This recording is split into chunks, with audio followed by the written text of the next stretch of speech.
السلام عليكم.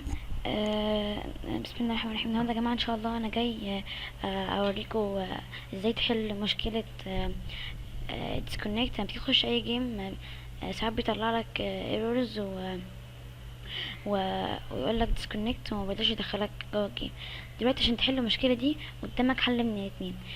اول حاجه انك تعمل ريستارت للراوتر، لانها بيكون مشكله في الاي بي وكده. فلو ممكن عملت ريستارت للراوتر ممكن تتحل. ما اتحلتش ولسه لسه زي ما هو، لسه المشكله زي ما هي والايرور لسه بيطلعه.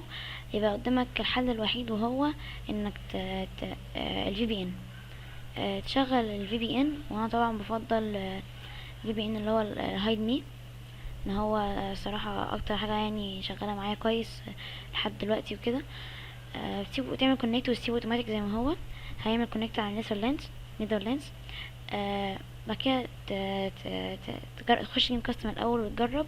قبل ما تخش اي جيم نورمال على تجرب الاول نورمال او رانكد عشان ما يحصلش حاجه وانت في الجيم يطلعك بره او كده.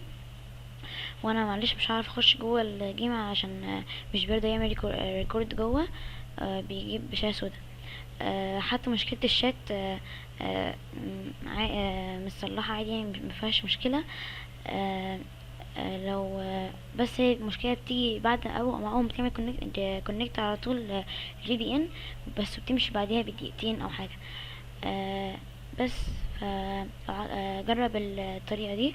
لو عجبتك اعمل سبسكرايب ولايك عشان كل جديد. وشكرا، السلام عليكم.